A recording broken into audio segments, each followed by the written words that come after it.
नमस्कार दोस्तों, आज की इस वीडियो में हम अल्ट्रासोनिक टेस्टिंग के बारे में जानेंगे कि अल्ट्रासोनिक टेस्टिंग क्या होती है, इसका वर्किंग प्रिंसिपल क्या है, इसमें कौन कौन से इक्विपमेंट यूज़ होते हैं और ये कैसे काम करती है। साथ में एडवांटेजेस और डिसएडवांटेजेस को भी देखेंगे और अंत में इस टेक्निक की एप्लीकेशंस को भी डिस्कस करेंगे। तो वीडियो में बने रहे और शुरू करते हैं आज का वीडियो।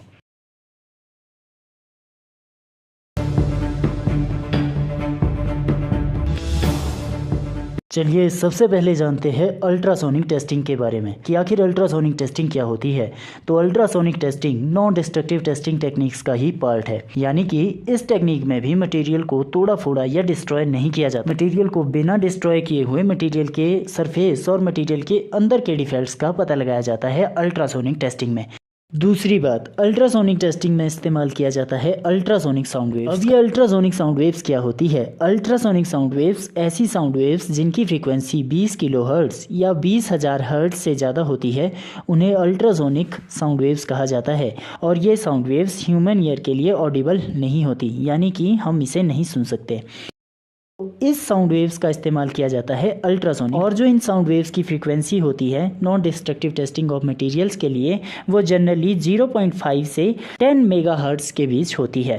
अल्ट्रासोनिक टेस्टिंग का इस्तेमाल सरफेस और इंटरनल डिफेक्ट्स को आइडेंटिफाई करने के लिए भी किया जा सकता है। सरफेस डिफेक्ट्स जैसे कि क्रैक्स, सीम्स एटसेट्रा, और इंटरनल डिफेक्ट्स जैसे कि वॉइड्स, इंक्लूजन्स एटसेट्रा। इसके अलावा अल्ट्रासोनिक टेस्टिंग का इस्तेमाल वाइड रेंज ऑफ मटेरियल्स के ऊपर किया जा सकता है, जैसे कि मेटेलिक और नॉन मेटेलिक मटेरियल्स। जैसा कि हम जानते हैं कि अल्ट्रासोनिक साउंड वेव्स की एक प्रॉपर्टी होती है कि इसकी पेनिट्रेटिंग कैपेसिटी अधिक होती है।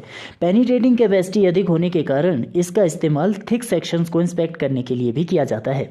इस वीडियो में हम बात कर रहे हैं अल्ट्रासोनिक वेव्स की एप्लीकेशन फ्लॉ डिटेक्शन के लिए, यानी कि अल्ट्रासोनिक वेव्स का इस्तेमाल किया जाएगा डिफेक्ट की एग्जैक्ट लोकेशन को ट्रैक करने के लिए। इसके अलावा भी अल्ट्रासोनिक वेव्स की बहुत सी एप्लीकेशंस है, जैसे कि अल्ट्रासोनिक वेव्स का इस्तेमाल किया जाता है सोनार में। सोनार यानी कि साउंड नेविगेशन एंड रेंजिंग में, जहां पर समुद्र में पानी की गहराई को नापने के लिए अल्ट्रासोनिक वेव्स का इस्तेमाल किया जाता है। इसके अलावा यदि कोई समुद्र के पानी में ऑब्जेक्ट, अवशेष, मलबा वगैरह है, तो उसकी एग्जैक्ट लोकेशन को ट्रैक करने के लिए भी अल्ट्रासोनिक वेव्स इस्तेमाल में लाई जाती है। अल्ट्रासोनिक वेव्स का इस्तेमाल मेडिकल फील्ड में भी किया जाता है। इसका सबसे अच्छा एग्जांपल है प्रेगनेंसी में होने वाला अल्ट्रासाउंड, जहां पर अनबॉर्न बेबी की डिफॉर्मिटी को चेक करने के लिए भी अल्ट्रासाउंड किया जाता है कि अनबॉर्न बेबी में कोई डिफॉर्मिटी तो नहीं है। चलिए आगे बढ़ते हैं और बात करते हैं अल्ट्रासोनिक टेस्टिंग के बेसिक प्रिंसिपल और वर्किंग के बारे में। तो अल्ट्रासोनिक टेस्टिंग का basic principle propagation and reflection of sound waves पर आधारित है। चलिए अब जानते हैं कि ये वेव्स प्रोपेगेट और रिफ्लेक्ट कैसे होती है।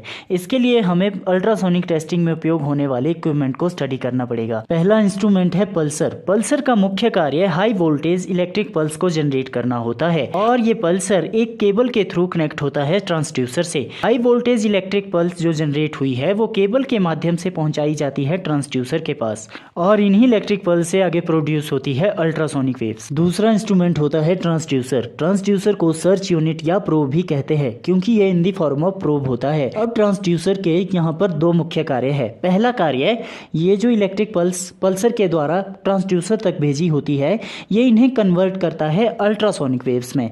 हम कह सकते हैं कि ये इलेक्ट्रिकल एनर्जी को कन्वर्ट करता है मैकेनिकल एनर्जी में। और जो यहाँ पर अल्ट्रासोनिक वेव्स बनी, अब ये इन्हें ट्रांसमिट करेगा जो टेस्ट स्पेसिमन हमने टेस्ट करना होता है। तो जो कंपोनेंट हमने टेस्ट करना होता है उसका बॉटम सरफेस या कंपोनेंट में कोई क्रैक होगा, तो वो दोनों एक्ट करते हैं एज अ रिफ्लेक्टर, और अल्ट्रासोनिक वेव्स को रिफ्लेक्ट करके वापस भेज देते हैं ट्रांसड्यूसर के पास, जहां पर ट्रांसड्यूसर अपना दूसरा मुख्य कार्य करता है कि वो अल्ट्रासोनिक वेव्स को फिर से कन्वर्ट कर देता है इलेक्ट्रिक सिग्नल में, और इलेक्ट्रिक सिग्नल को वापस भेजता है एम्पलीफायर रिसीवर के पास। कई बार अल्ट्रासोनिक वेव्स कंपोनेंट के अंदर नहीं जा पाती। ऐसा इसलिए होता है क्योंकि ट्रांसड्यूसर और कंपोनेंट के बीच एयर गैप होता है। तो इस एयर गैप को रिमूव करने के लिए यूज किया जाता है कपलेंट का। Couplant oil, grease, water, kerosene oil कुछ भी हो सकता है, और इसका मुख्य कार्य एयर गैप को रिमूव करना और स्मूथ सरफेस प्रोवाइड करना होता है, ताकि इक्विपमेंट की एफिशिएंसी इंक्रीज हो सके और हमें जो स्क्रीन पर वेव है वो अच्छी मिल सके। इसके अलावा अगला इंस्ट्रूमेंट होता है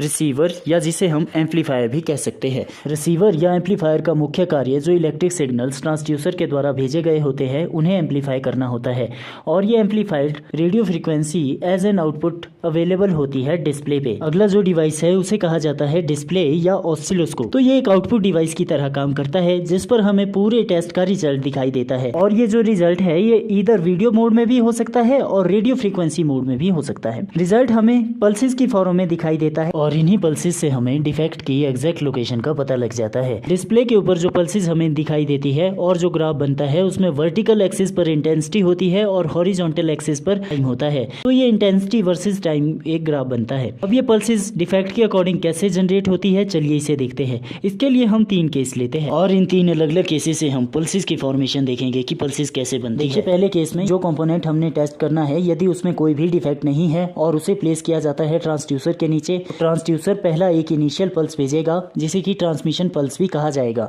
अब ये इनिशियल पल्स कुछ देर तक कांस्टेंट रहेगी, जब तक ये सरफेस से नहीं टकराती उस टाइम पीरियड तक ये कांस्टेंट रहेगी। लेकिन जैसे ही सरफेस से टकराएगी एक और इको जनरेट होगी जिसे कि कहा जाएगा बैकवॉल इको। तो हमें डिस्प्ले के ऊपर 2 पल्सेस देखने के लिए मिलेगी। पहली पल्स को कहा जाएगा इनिशियल पल्स या ट्रांसमिशन पल्स जो कि ट्रांसड्यूसर के द्वारा भेजी गई, और दूसरी पल्स होगी बैकवॉल इको या बैकवॉल पल्स जो कि टकराने के बाद वापस आई। देखिए दूसरे केस में जो कंपोनेंट हमने टेस्ट करना होता है, मान लीजिए उसमें कोई क्रैक है। अब इस कंपोनेंट को प्लेस किया जाता है ट्रांसड्यूसर के नीचे।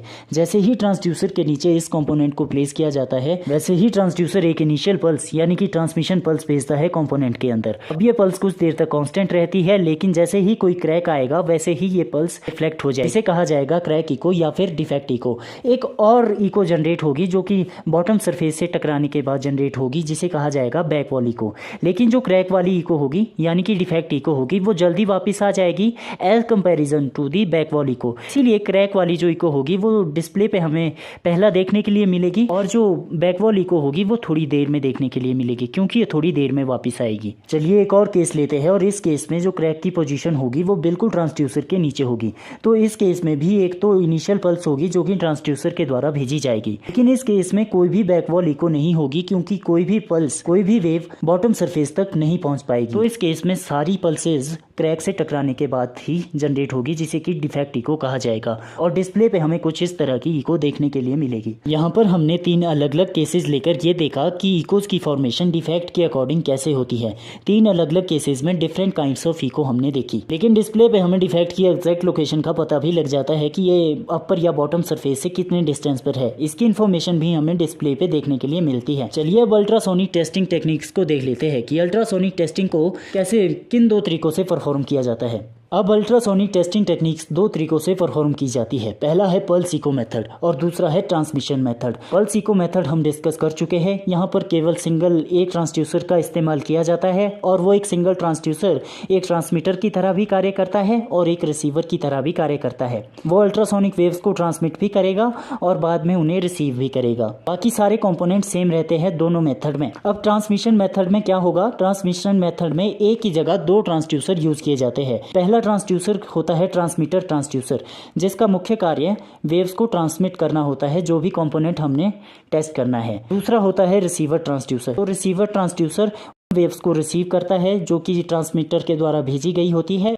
और ये बिल्कुल उस कंपोनेंट के पीछे लगा होता है जो कि कंपोनेंट हमने टेस्ट करना होता है। चलिए अब बात करते हैं सिलेक्शन ऑफ फ्रीक्वेंसी की। डिफरेंट कंपोनेंट के लिए अलग अलग फ्रीक्वेंसी हो सकती है और सिलेक्शन ऑफ फ्रीक्वेंसी डिपेंड करती है रफनेस ऑफ सरफेस के ऊपर, ग्रेन साइज के ऊपर और डायमेंशंस ऑफ द फ्लो के ऊपर। इसके लिए हमें कुछ कॉमन पैरामीटर्स का पता होना चाहिए जैसे कि sensitivity, resolution, depth of penetration, wavelength, frequency etcetera. ये हम आने वाली वीडियोज में डिस्कस करेंगे। अभी के लिए सिर्फ इतना याद रखिए कि फ्रीक्वेंसी डिफरेंट फैक्टर्स के ऊपर डिपेंड करती है। एक ही फ्रीक्वेंसी का उपयोग अलग अलग कंपोनेंट को चेक करने के लिए नहीं किया जा सकता, इसके लिए कुछ क्राइटेरिया होता है। चलिए अब अल्ट्रासोनिक टेस्टिंग के कुछ एडवांटेजेस देख लेते हैं। इस टेक्निक का उपयोग बोथ सरफेस और सब सरफेस डिफेक्ट्स के लिए किया जा सकता है। छोटे सरफेस डिफेक्ट्स भी इस टेक्निक के माध्यम से आसानी से डिटेक्ट किए जा सकते हैं। अल्ट्रासोनिक टेस्टिंग में अल्ट्रासोनिक वेव्स का इस्तेमाल किया जाता है जिसकी पेनिट्रेटिंग कैपेसिटी अधिक होती है। पेनिट्रेटिंग कैपेसिटी अधिक होने के कारण लार्ज साइज ऑफ स्पेसिमन भी इस टेक्निक के माध्यम से इंस्पेक्ट किया जा सकता है।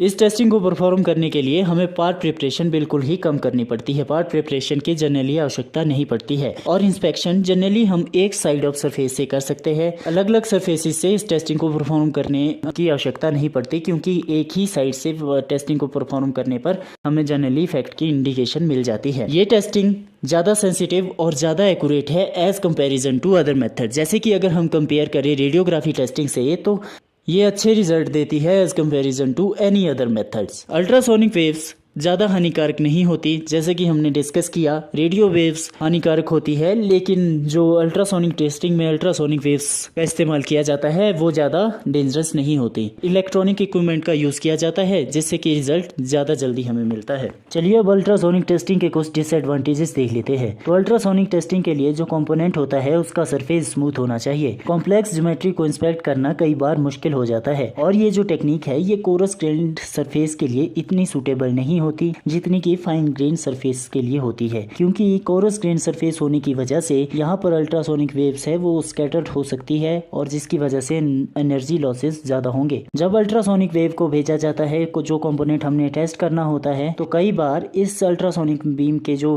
पैरेलल में डिफेक्ट आते हैं, जो छोटे छोटे डिफेक्ट होते हैं वो अनडिटेक्टेड भी चले जा सकते हैं। अगला डिसएडवांटेज ये है दोस्तों कि जैसा कि हमने डिस्कस किया कि अल्ट्रासोनिक टेस्टिंग में हमें एक कपलिंग की आवश्यकता पड़ती है। कपलिंग मीडियम का इस्तेमाल किया जाता है एयर गैप को रिमूव करने के लिए, जो कि होता है ट्रांसड्यूसर और कंपोनेंट के बीच, ताकि जो अल्ट्रासोनिक वेव्स है वो आसानी से स्पेसिमन के अंदर चली जा सके। इस टेस्टिंग को परफॉर्म करने के लिए स्किल्ड ऑपरेटर की आवश्यकता होती है। तो ये इसके कुछ डिसएडवांटेजेस है। चलिए अब अल्ट्रासोनिक टेस्टिंग की कुछ एप्लीकेशंस को देख लेते हैं। अल्ट्रासोनिक टेस्टिंग का उपयोग फेरस तथा नॉन फेरस मटेरियल दोनों को इंस्पेक्ट करने के लिए किया जा सकता है, जैसे कि pipes, rods and bars etcetera. Ultrasonic testing का उपयोग क्रोजन को डिटेक्ट करने के लिए भी कर सकते हैं, जैसे कि जो पेट्रोलियम और गैस सप्लाई लाइंस होती है उनमें क्रोजन को डिटेक्ट करने के लिए अल्ट्रासोनिक टेस्टिंग उपयोग में लाई जाती है। अल्ट्रासोनिक टेस्टिंग का उपयोग ज्यादातर वेल्डिंग से बने हुए कंपोनेंट को इंस्पेक्ट करने के लिए किया जाता है, जैसे कि pressure vessels, pipes, structure, bridges और aircraft marines etcetera. Fatigue detection के लिए भी अल्ट्रासोनिक टेस्टिंग उपयोग में लाई जाती है। इसके अलावा वेरियस मैन्युफैक्चरिंग प्रोसेसेस से बने हुए प्रोडक्ट जैसे कि कास्टिंग, फोर्जिंग और रोल स्टील सेक्शन से बने हुए प्रोडक्ट को इंस्पेक्ट करने के लिए भी अल्ट्रासोनिक टेस्टिंग उपयोग में लाई जाती है। अल्ट्रासोनिक टेस्टिंग का उपयोग स्ट्रक्चरल और बॉन्ड इंटीग्रिटी को इंस्पेक्ट करने के लिए भी किया जाता है। उम्मीद है आपको ये वीडियो अच्छा लगा होगा। अगर वीडियो अच्छा लगता है तो वीडियो को लाइक, कमेंट, शेयर जरूर करें। साथ में अगर आप चैनल पे नए आए हो तो आप चैनल को सब्सक्राइब भी कर सकते हो। Thanks for watching. Have a nice day.